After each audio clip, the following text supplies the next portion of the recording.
everybody, welcome back to my channel. I hope you're well. My name is Georgia and today we are going through my July reads. So it's been a minute, I've been gone. July was hectic, I had a holiday, I had a festival, I was just exhausted, I was then in hospital, like it was a whole thing. So July didn't quite go as planned, hence there being 0 videos out throughout pretty much the entirety of July. I'm back, I have plans. We are sorting this out. So in July I read a total of 6 books. Now my numbers have been sort of all over the place this year, so I'm not complaining at 6 books. So I read like 4 books literally within the first week of July and then barely touched a book for the rest of the month, so I only actually finished 2 books in like 3 weeks after that. Yeah, so the first week was like all the reading, constantly reading all the time. And then after that I read nothing. I did do a July TBR anyway, but in case you haven't seen that, on my TBR for this month was Reckless by Lauren Roberts, It Ends With Us by Colleen Hoover, Hunted by Anastasia Wilde, Hooked by Emily McIntyre, and Happy Place by Emily Henry. Now, I read one of those books. We do have a new Kindle, so obviously I ended up reading a lot on there just because I was excited about it. So all my kind of physical books just kind of went out the window, and I literally read on this minus like 2 books this month. So 6 books read this month, only one off the like planned TBR that I'd done. There were a sneaky arc in there that I wasn't expecting. I completely forgot I had like agreed to. There's actually 2 arcs this month. 2 of them were arcs, but one of them I've literally been waiting for so long. I was so excited about it. So yeah, let's get into the books that I've read. If you like this video, don't forget to like, comment, subscribe, all that fun stuff. And my social medias and everything, I'll be linked in the description box below. Let's get into the books I read in July. So the first book I read was All Too Well by Steph Macker. Now this was an arc, and the one that I was on about where I said I completely forgot that I was reading it. And then like I got the email with the arc on and was like, oh crap, I completely forgot about this. I'll read this now, I'll just read it first.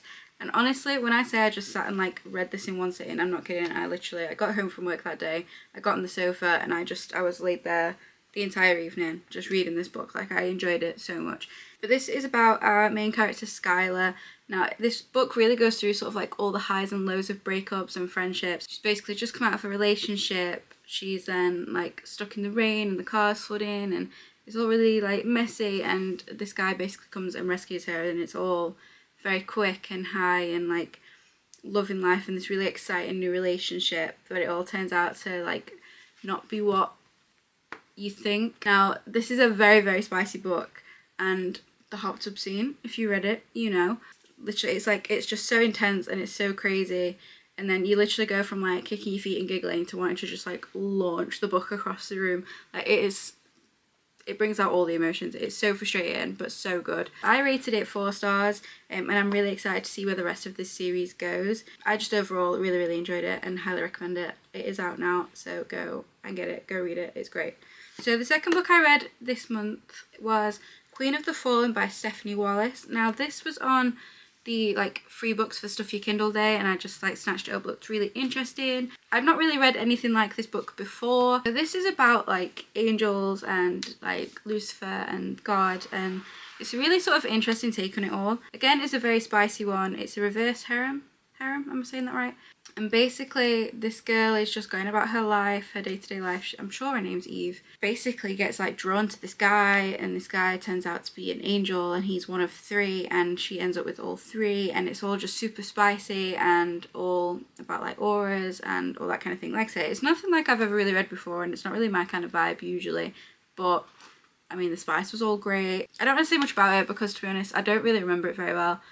I think in the end I did rate it 3.5 stars. Like there was like big fight scenes at the end. There's a lot of development with like her personality and her basically going from just being this normal girl going about her life, opening her own like yoga studio, to basically finding out that she's got this like angel blood, and it's all very interesting and a bit strange and a bit weird. But it was free and it was only a few 100 pages, so like I literally threw through it. And again, it was one where I just like sat on the sofa, got invested, and just like read it all in one sitting. So it was a good book. It didn't leave me bored, but it was just a bit like not really my kind of vibe. If you enjoy that sort of like vibe, you'd probably really like it. I did enjoy it, it's just not my usual sort of read. The third book I read in July, again, is another Kindle read. As I said, new Kindle. I just got hooked in, I couldn't put it down. I was just loving the new Kindle.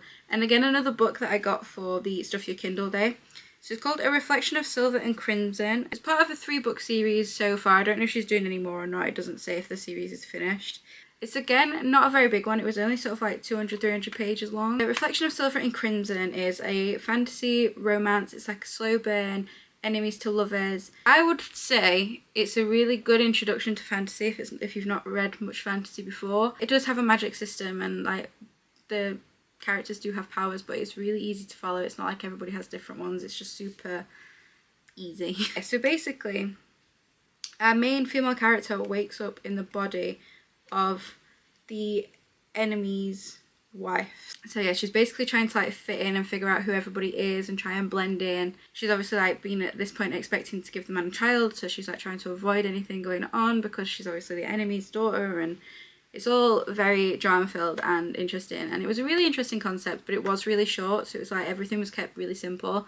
So I do think it'd be a really good introduction for somebody who hasn't read a lot of fantasy. So I rated this book 3.5 stars. I really enjoyed the slow burn romance and I really enjoyed the fantasy element, but I just think me personally, I prefer a bigger fantasy. The second one is out and I do have it and I do want to read it at some point soon because the ending was so like, wait a minute, what? I'm intrigued to see sort of where the author goes with this.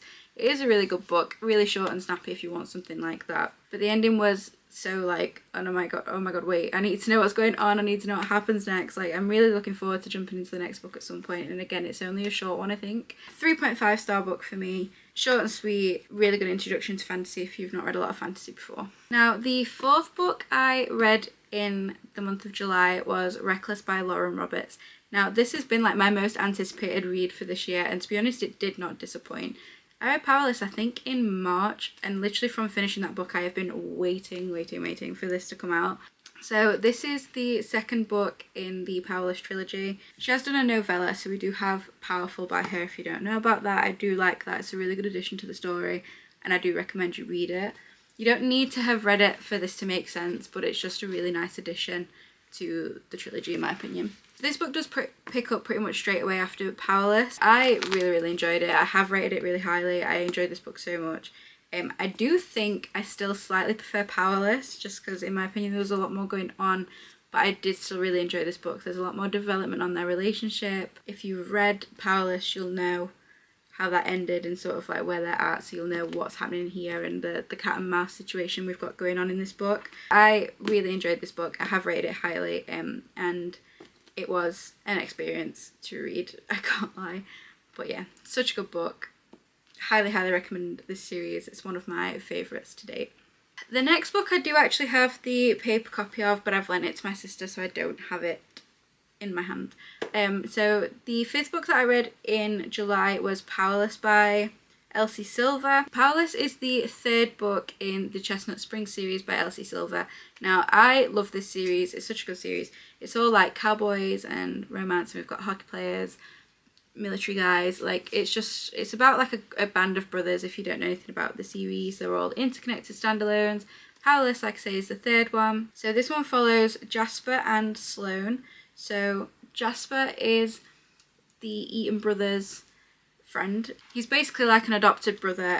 They've sort of taken him on from a really young age. And then Sloane is the cousin to the Eaton brothers. So there's kind of like that family connection, but not by blood. So this follows their relationship. So they've known each other since they were really young. They've literally been friends forever. Basically been classed as family for their entire lives, but there's always been this like weird protective relationship about them. So Jasper's always been super protective of Sloane. Sloane's in a really unhappy relationship and is about to get married to somebody she doesn't like. Somebody sends Sloane a video on the afternoon of her wedding day, just before she's getting married, of her husband to be cheating on her on his stag do. So obviously like they're arguing, and then Jasper basically goes in, kicks him out, breaks her out of the wedding, pinches her from the wedding, and they go. That was her request, that's what she wanted, and he's basically saved her from a marriage that she really didn't want. There's road trips, there's romance, there's slow burn, there's all this built up tension of years and years of being like, of really liking each other and neither being in a position to admit it, and it's so good. It's just so good. I'm obsessed. I rated Powerless 5 stars. So I think officially I've rated Flawless 4 stars, Heartless 4.5 stars, And then this one I think I did actually rate 5 stars, because I think while I was enjoying it a lot more than I enjoyed the others. But then like I also loved Heartless, so I'm a bit like, I either need to higher my Heartless rating or lower my Powerless rating. I don't feel like I could particularly prefer this one over Heartless or Flawless, but obviously when I was enjoying it, I was enjoying it more than the others, or maybe I've just got less strict on my ratings, or I was more strict back then, who knows. But I have actually got this one down on Goodreads as a 5-star read. I love this series, and I do think as I read the others, this is going to become just like a 5-star series for me in general. I honestly love this book so much. It was just so nice. Definitely looking forward to finishing this series. I love the Chestnut Spring series, and I don't know what I'm going to do with myself when it's finished. Obviously, I've got the Wild Love one, so I'll probably move on to those, or maybe I'll go back and read the Gold Rush Ranch ones as well. Powerless, it was my 5th read, and I rated it 5 stars. I loved this book. Go read it. Great book. The last book I read in July was Tied to You by Emily Catlow. Now, I did actually read this on my Kindle, but the books have like arrived since finishing the read on my Kindle.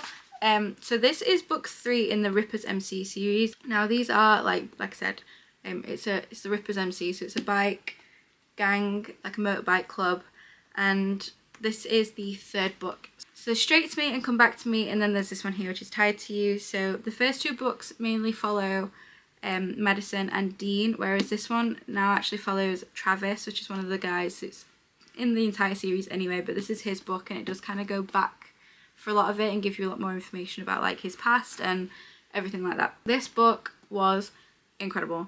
Now, this series is now complete, and I'm honestly so heartbroken about it, and it has been a 5-star series for me. All 3 books for me have been a 5-star. I am obsessed. Like, I am literally obsessed with this series. I love it so much. Emily Catlow's Ryan is honestly just incredible. This book is spicy, but it's not overtaken by spice. There's still a lot of that bike lore in there. There are a couple of like unexpected pregnancies that happen in these books, like as a series as a whole, which is something I don't mind, but I know a lot of people do. So just to let you know, this series is honestly one of my favourites, and I honestly am already like, now that I've got the physical books, I'm like, I might have to reread and annotate, because these books have so many beautiful, beautiful quotes, and you read it and you just want to, there's just so many great quotes. How the lads love on these girls is just every girl's dream. It's just every girl's dream. We all want that.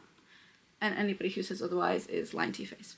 This is Travis and Molly's story, and it's just so nice. Like, it's hinted at throughout pretty much all of the 2nd book that there's all this like tension and things like that, and this explains to you why there's all that tension. It's really nice to finally get that backstory, and you also get a lot of like information about Dean and Rocco and some of the characters that you know from book 1 and 2, so it's really nice to sort of see a younger version of them as well.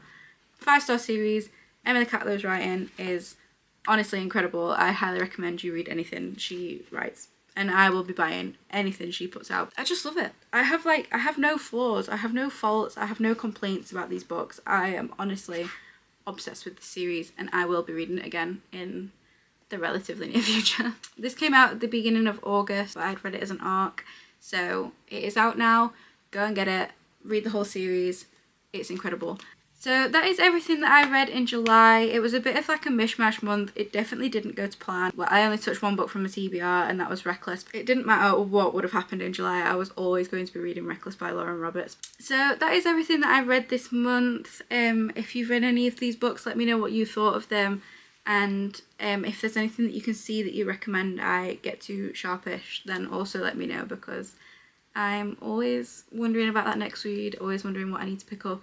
If you enjoyed this video, don't forget to like, comment, subscribe, all that fun stuff. And as always, my social media and like Amazon and things will be in the description box below. Thank you so much for watching, and I hope you're well. Bye.